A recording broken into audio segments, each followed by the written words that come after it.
Quem passou pelo tratamento oncológico, e aqui eu faço uma ressalva, não só tratamento oncológico. Quem está passando por um problema de saúde desafiador, às vezes diz, eu não estou conseguindo dormir muito bem. O que tu pensa sobre isso, Cássia? O que fisiologicamente acontece com a gente? Eu acho que essa percepção de não estar dormindo bem é multifatorial, né? Então, pacientes que estão no tratamento ou passando por um momento difícil, uma doença, e como isso acaba influenciando no sono é multifatorial. Então, eu diria que a gente tem que analisar de uma forma bem ampla, né, essa queixa.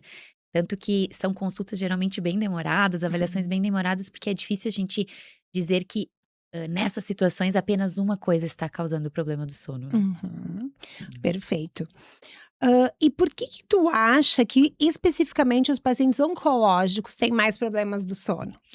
Então ali entram várias questões, eu acho que a primeira que, eu vejo com mais frequência é a questão psicológica, né. A questão emocional, eu acho que, passar por um desafio, um tratamento novo, não saber como vai reagir, não saber qual vai ser o resultado, isso gera ansiedade, isso gera preocupações e isso já é, por si só um grande motivo para não estar dormindo bem, né. Uhum. Mas também tem a questão de, os próprios efeitos colaterais dos possíveis tratamentos, enfim, às vezes passa por uma cirurgia, recuperação da cirurgia, um tratamento, às vezes, um quimioterápico, um imunoterápico, que às vezes pode acabar, tendo algum tipo de efeito colateral no sono. Mas o que a gente mais vê em questão de frequência, com certeza, são os fatores psicológicos Uhum. associados. Acho que o corticoide também, né? Corticoide também, sim, fundamental. Acho que Uhum. é uma substância que a gente usa muito, né, tem grandes benefícios, mas tem classicamente esse efeito colateral no sono, né. Então é muito comum a gente escutar isso, né? E a gente precisa dar a devida atenção. E Uhum, sempre quem está nos escutando, então, que converse com o seu médico sobre uhum, isso. uhum. Porque nessa fase, às vezes, a gente precisa de medicação para nos auxiliar. E Exatamente. já aproveitando um gancho, essas medicações para o sono devem Aham. ser por um período, né, Cássia? Com certeza. As recomendações de tratamento de sono, de insônia principalmente, que é a dificuldade para iniciar ou manter o sono, que gera aquela percepção de cansaço durante o dia, essas indicações de tratamento medicamentoso mudaram muito nos últimos anos, justamente por a gente estar vendo um reflexo muito grande do uso desfreado dessas medicações. Então, sim, são usos temporários e devem ser reavaliados o tempo inteiro, né? Deve ser reavaliado esse uso o tempo inteiro para saber o momento certo de tirar. Porque o normal é a gente dormir sem remédio. O Acho normal é que isso dormir é sem remédio. O isso. normal é dormir sem remédio. Gente, repete, O Cássia. normal é dormir sem remédio. Viu, gente? Não tá tudo bem tomando um remedinho pra dormir. Não é assim que funciona. Então, acho que isso tem que ficar Exatamente. bem claro. Uhum. Ah, uma questão bem importante, às vezes a gente escuta, né? Eu, mesmo dormindo, eu me sinto fadigada. Eu tenho um cansaço. O que tu pensa sobre isso? O que tu sugere? Então a fadiga é um cansaço diferente, não é Uhum, um cansaço por uma privação de sono, né. uhum. A fadiga é algo muito mais profundo, é um cansaço que ele é físico, ele é mental, ele é psicológico, então é muito mais a fundo isso. Então são queixas diferentes, né, devem ser avaliadas de formas diferentes. E a fadiga é multifatorial, né? Multifatorial, mas obviamente dormir bem ajuda na fadiga, mas não é suficiente. Perfeito, acho que é importante isso, então diferenciar a fadiga de sonolência, né. Isso aí. Então isso para o paciente oncológico e para o paciente que esteja passando outra doença, acho que sim, é essa situação que a gente tem que lembrar.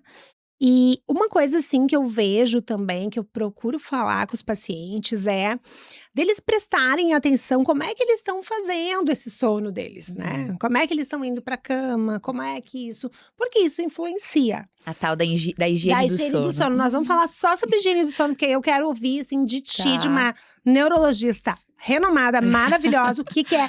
Porque é isso, Sim. né? A gente escuta muita coisa, então eu vou querer o quê? A tua receita, a receita da Perfeito. Cássia. Ou o que os outros devem fazer, Cássia. Não sei se tu faz. Que às vezes Olha, a gente é PhD em fazer isso, né? olha, tem coisas que eu sigo e tem coisas que é uma luta. Que ainda não dá, porque tu tem filho pequeno. Sim. Tudo certo. Um ponto, gente, o paciente oncológico, e aqui falando especificamente do câncer, o câncer é inflamatório, o tratamento do câncer é inflamatório. Então, assim, o sono reduz a inflamação? Existem vários trabalhos já fazendo essa associação, né, que dormir bem ajuda a reduzir a inflamação, ajuda a produzir substâncias anti-inflamatórias e, como a gente falou antes, no reparo tecidual. Uhum. Principalmente, por exemplo, existe uma hora do sono que acontece a secreção do hormônio de crescimento, que é fundamental para a reparação tecidual.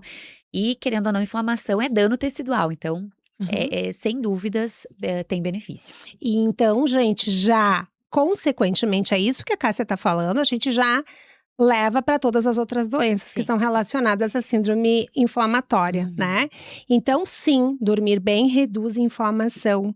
Dormir bem vai ajudar o sistema imunológico. E tudo isso está linkado e faz parte da nossa saúde. A gente precisa dar olhada para isso.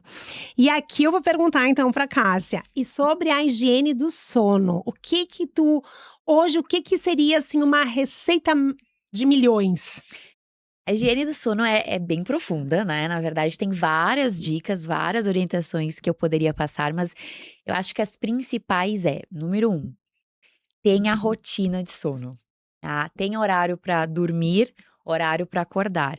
"Ai, mas final de semana", tudo bem, vai ter um dia que outro que a gente vai extrapolar esses horários, mas mesmo no final de semana, tender a ter rotina de sono, porque o nosso cérebro ele funciona com rotina. Hum.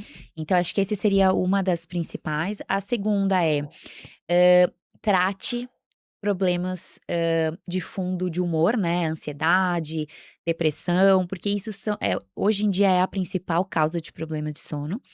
Então reconheça, né, procure ajuda nesse sentido, caso, né, seja, algo presente. Segundo, cuide muito o que tu faça antes de dormir, né, porque tem muita coisa que pode tirar o teu sono, né, Uhum. então, cuidar nisso. Exercício físico tá diretamente associado à nossa qualidade de sono, né, então, a questão do Isso, exercício. eu vou pegar um gancho, que eu Uhum. quero que tu olhe bem para aquela câmera Tá bom. agora. Quanto tempo de exercício físico, até quanto tempo antes de dormir é recomendado que eu faça exercício físico? Porque às vezes também me deixa mais Uhum. desperta, né? Acho que depende muito do tipo de exercício físico, né, mas principalmente exercícios físicos que sejam muito exaustivos, que sejam uma carga muito pesada, tem que ter pelo menos uma hora de intervalo ali entre o exercício e ir dormir pelo menos 2 horas. Tá, perfeito. Tá. Acho que isso é uma baita dica, né? Uhum. Uhum. Alguma dica mais de higiene do sono? Cuidar com café, estimulantes, álcool, Uhum, né. álcool. Eu já tive vários pacientes que usavam o álcool como uma ponte para o sono, né. Uhum. E na verdade o álcool ele pode até te fazer adormecer mais rápido, só que ele fragmenta todo o teu sono. O restante do teu sono, ele vai ser todo alterado. Então, cuidar também essa questão de tipos de alimentos, né, acho que isso também é Uhum. importante. Uhum. Então, recapitulando, uma rotina adequada, Isso. fazer a redução de telas, né, isso a gente então Sim. cuidar, né, essa É questão. ali que eu tenho um problema também, acho que é Aham. muito comum a gente deitar e dar aquele última olhadinha, sabe. Olhadinha, assim. Os dispositivos, seja tablet, computador ou celular, eles têm uma luz que a gente chama de luz azul, que é a pior luz que tem para o nosso sono. E o hormônio que a gente produz no cérebro que vai induzir o nosso sono, que se chama melatonina, que a gente vai falar um pouco dela depois, Aham. é um hormônio que é diretamente, relacionado a estímulo luminoso. Uhum. Então o fato da gente reduzir o estímulo luminoso, no período antes de dormir, não usar luz branca no quarto, não ficar muito exposto à luz branca, dispositivos, né, tudo isso é pela questão da influência da luz na melatonina. Perfeito. E o que eu recomendo muito para as pacientes também é fazer um ritual, Uhum, né, fazer um ritual do sono, onde elas entendem que é o momento delas de uhum. tratamento. Eu recomendo um chazinho, Isso. uma leitura, Uhum. né, Cássia? Que às vezes a gente… Porque a gente tem que ensinar. E aí os pacientes dizem, mas eu não tenho tempo. Começa a fazer isso, vê como é que tu vai te sentir, como é que o teu dia vai ir, pra entender o benefício que isso vai te trazer.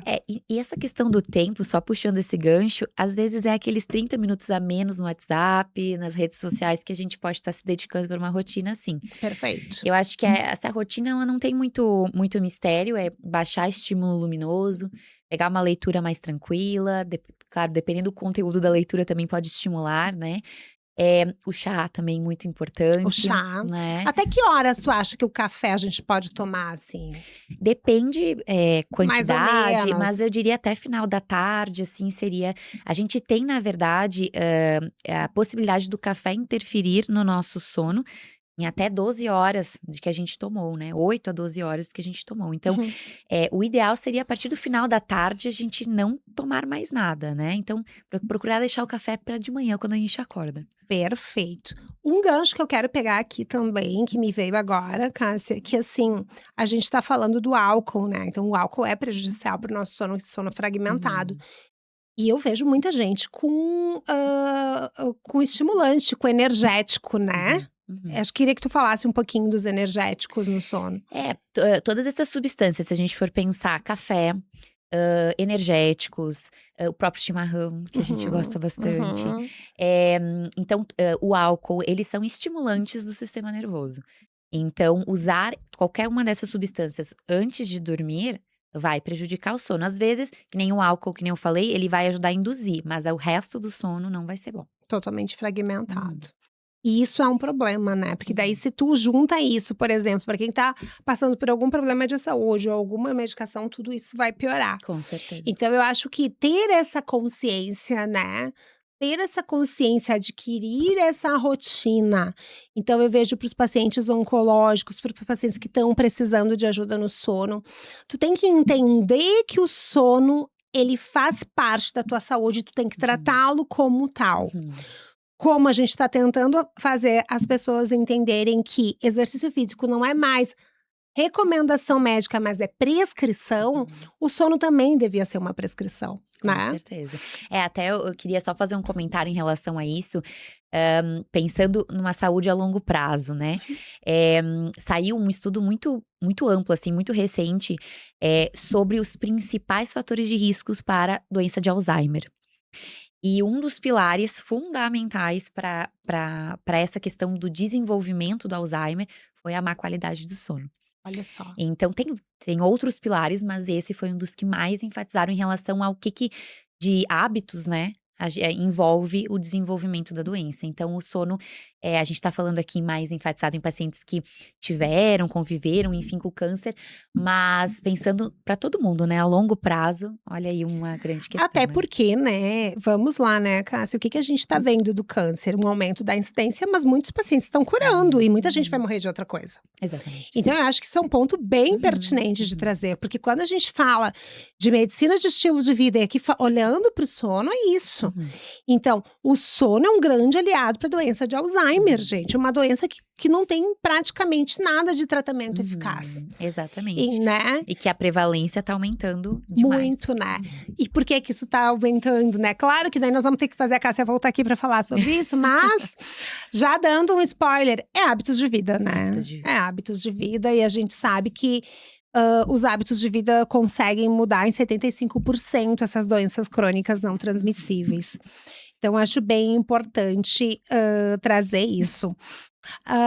Gente, nós encerramos esse episódio por aqui. Acho que são informações valiosas.